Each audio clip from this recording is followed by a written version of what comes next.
ಮತ್ತೆ ಕನ್ನಡಿಗರನ್ನ ಕೆಣಕಿದೆ ಮಹಾರಾಷ್ಟ್ರ ಸರ್ಕಾರ. ಕರ್ನಾಟಕದ ಮರಾಠಿ ವಿದ್ಯಾರ್ಥಿಗಳಿಗೆ ಆಫರ್ ಅನ್ನು ನೀಡಲಾಗಿದೆ. ಶಿವಾಜಿ ವಿವಿಯಲ್ಲಿ 75% ಶುಲ್ಕ ವಿನಾಯಿತಿಯನ್ನ ಅನೌನ್ಸ್ ಮಾಡಲಾಗಿದೆ.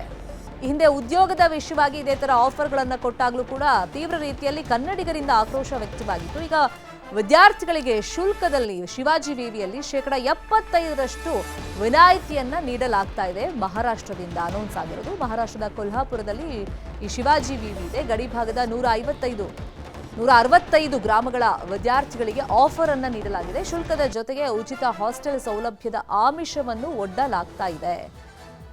ಈಗ ಉದ್ಯೋಗದ ವಿಷಯವಾಗಿ ಕಿರಿಕ್ ಮಾಡಿದ್ದಾಯ್ತು, ಮೀಸಲಾತಿ ಎಲ್ಲ ಕೊಟ್ಬಿಟ್ಟು ವಿನಾಯಿತಿಯನ್ನ ಕೊಟ್ಬಿಟ್ಟು, ಇವಾಗ ನೋಡಿದ್ರೆ ಶಿಕ್ಷಣದಲ್ಲೂ ಅಂದ್ರೆ 75% ಫೀಸಲ್ಲಿ ನಾವು ವಿನಾಯಿತಿಯನ್ನ ಕೊಡ್ತೀವಿ, ಮತ್ತೆ ಹಾಸ್ಟೆಲ್ ಎಲ್ಲ ಫ್ರೀ ಆಗಿ ಕೊಡ್ತೀವಿ ಅಂತ ಹೇಳಿ ಗಡಿ ಭಾಗದಲ್ಲಿರುವಂತ ಮರಾಠಿ ವಿದ್ಯಾರ್ಥಿಗಳಿಗೆ, ಮರಾಠಿ ಮಾತನಾಡುವಂತ ವಿದ್ಯಾರ್ಥಿಗಳಿಗೆ ಆಫರ್ ಅನ್ನ ಮಹಾರಾಷ್ಟ್ರ ಕೊಟ್ಟಿರೋದೀಗ ತೀವ್ರ ಚರ್ಚೆಗೆ ಕಾರಣವಾಗಿದೆ. ಇದೇ ವಿಚಾರವಾಗಿ ಇನ್ನಷ್ಟು ಡೀಟೇಲ್ ಆಗಿ ಇನ್ಫಾರ್ಮೇಶನ್ ಕೊಡ್ತಾ ಹೋಗೋದಕ್ಕೆ ನೇರ ಸಂಪರ್ಕದಲ್ಲಿ ಕನೆಕ್ಟ್ ಆಗಿದ್ದಾರೆ ನಮ್ಮ ರಿಪೋರ್ಟರ್ ಚಂದ್ರಕಾಂತ್ ಸುಗಂಧಿ. ರೀಸೆಂಟ್ ಆಗಿ ಉದ್ಯೋಗಾವಕಾಶದಲ್ಲಿ ಇದೇ ತರ ವಿನಾಯಿತಿಯನ್ನ ಕೊಟ್ಟು ಒಂದು ಕಿರಿಕನ್ನ ಮಹಾರಾಷ್ಟ್ರ ಮಾಡಿತ್ತು. ಈಗ ನೋಡಿದ್ರೆ ಸ್ಟೂಡೆಂಟ್ಸ್ ಗಳಿಗೆ ಯಾವ ತರ ಒಂದು ಆಫರ್ ಅನ್ನ ಕೊಟ್ಟಿದೆ, ಇದಕ್ಕೆ ಕನ್ನಡಿಗರು ಯಾವ ತರ ಆಕ್ರೋಶವನ್ನ ವ್ಯಕ್ತಪಡಿಸ್ತಾ ಇದ್ದಾರೆ?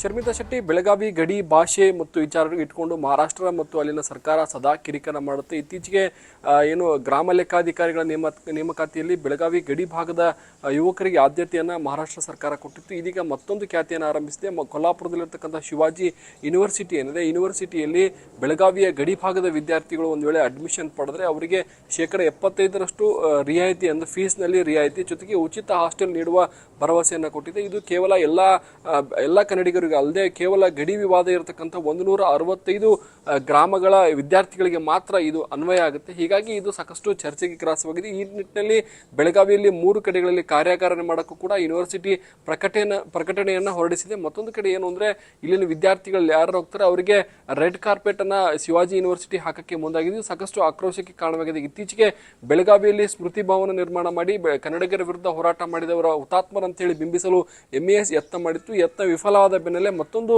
ಈ ರೀತಿಯ ಕೆಲಸಕ್ಕೆ ಹಾಕಿದೆ. ಇತ್ತೀಚೆಗೆ ಮಹಾರಾಷ್ಟ್ರದಲ್ಲಿ ನಡೆದಂತಹ ಒಂದು ಏನು ಅಧಿವೇಶನದಲ್ಲಿ ಗಡಿ ಭಾಗದ ವಿದ್ಯಾರ್ಥಿಗಳಿಗಾಗಿ ವಿಶ್ವವಿದ್ಯಾಲಯವನ್ನು ಸ್ಥಾಪನೆ ಮಾಡ್ತೀವಿ ಅಂತ ಹೇಳಿ ಅಲ್ಲಿನ ಶಿಕ್ಷಣ ಸಚಿವರು ಹೇಳಿಕೆಯನ್ನು ಕೊಟ್ಟಿದ್ರು. ಅದ ಬೆನ್ನಲ್ಲೇ ಈಗ ಮಹಾರಾಷ್ಟ್ರ ಯೂನಿವರ್ಸಿಟಿ ಒಂದು ಆಫರ್ ಕೊಟ್ಟಿದ್ದು ಕನ್ನಡಿಗರ ಆಕ್ರೋಶಕ್ಕೆ ಕಾರಣವಾಗಿದೆ. ಯಾಕಂದ್ರೆ ಬೆಳಗಾವಿ ಸೇರಿದಂತೆ ಉತ್ತರ ಕರ್ನಾಟಕದಲ್ಲಿ 5 ಯೂನಿವರ್ಸಿಟಿಗಳಾದರೂ ಕೂಡ ಪ್ರಮುಖವಾಗಿ ಬೆಳಗಾವಿಯಲ್ಲಿ 3 ವಿಶ್ವವಿದ್ಯಾಲಯಗಳಿದೆ. ಒಂದು VT ವಿಶ್ವವಿದ್ಯಾಲಯ ಆಗಿರ್ಬೋದು, ಮತ್ತೊಂದು ಕಡೆ ರಾಣಿ ಚೆನ್ನಮ್ಮ, ಮತ್ತೊಂದು ಕಡೆ KLE ವಿಶ್ವವಿದ್ಯಾಲಯ. ಹೀಗೆ ಉತ್ತರ ಕರ್ನಾಟಕ ಭಾಗದಲ್ಲಿ ಸುಮಾರು 5ಕ್ಕೂ ಹೆಚ್ಚು ವಿಶ್ವವಿದ್ಯಾಲಯಗಳು ಇರುವಂತಹ ಸಂದರ್ಭದಲ್ಲಿ ಮಹಾರಾಷ್ಟ್ರ ಸರ್ಕಾರ ಇಲ್ಲಿನ ಏನು ಗಡಿ ವಿವಾದ ಇರತಕ್ಕಂಥ ಗ್ರಾಮಗಳ ಯುವಕರನ್ನ ಟಾರ್ಗೆಟ್ ಆಗಿಟ್ಕೊಂಡು ಈಗ ಆಫರ್ ಕೊಟ್ಟಿದ್ದು ಸಾಕಷ್ಟು ಚರ್ಚೆಗೆ ಗ್ರಾಸವಾಗಿದೆ.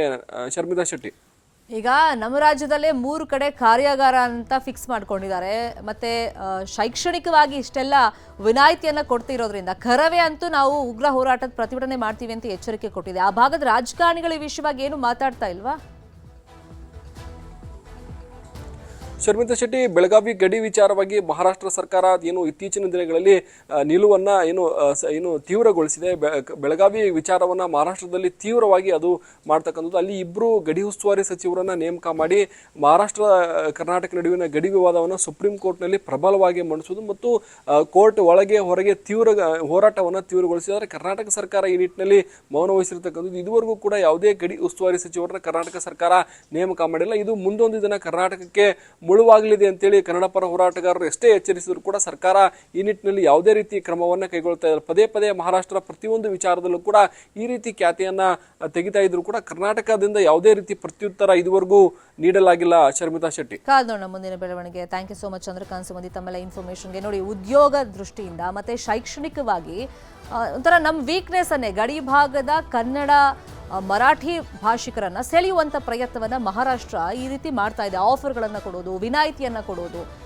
ತಕ್ಷಣಕ್ಕೆ ಸರ್ಕಾರ ಎಚ್ಚೆತ್ತುಕೊಳ್ಬೇಕಾಗಿದೆ. ಇಲ್ಲದೇ ಇದ್ರೆ ಅಫ್ಕೋರ್ಸ್ ಗಡಿ ಭಾಗದಲ್ಲಿ ಈ ತರ ಒಂದು ವಿನಾಯಿತಿಯನ್ನ ಕೊಟ್ಟಂತ ಸಂದರ್ಭದಲ್ಲಿ ಯಾರಿಗಾದ್ರೂ ಶೈಕ್ಷಣಿಕವಾಗಿ ನಾವು ಮುಂದೆ ಬರಬೇಕು, ಒಳ್ಳೊಳ್ಳೆ ವಿವಿಗಳಲ್ಲಿ ಸೀಟ್ ತಗೋಬೇಕು ಅಂತಂದ್ರೆ ನಮಗೆ ಆಫರ್ ಇದೆಯಲ್ಲ, ಅಲ್ಲಿಗೆ ಹೋಗೋಣ. ಉಚಿತವಾಗಿ ಹಾಸ್ಟೆಲ್ ಸೌಲಭ್ಯ ಇದೆ, 75% ಫೀಸಲ್ಲಿ ಕನ್ಸೆಷನ್ ಮಾಡ್ತಾರೆ ಅಂದ್ರೆ ಹೋಗೇ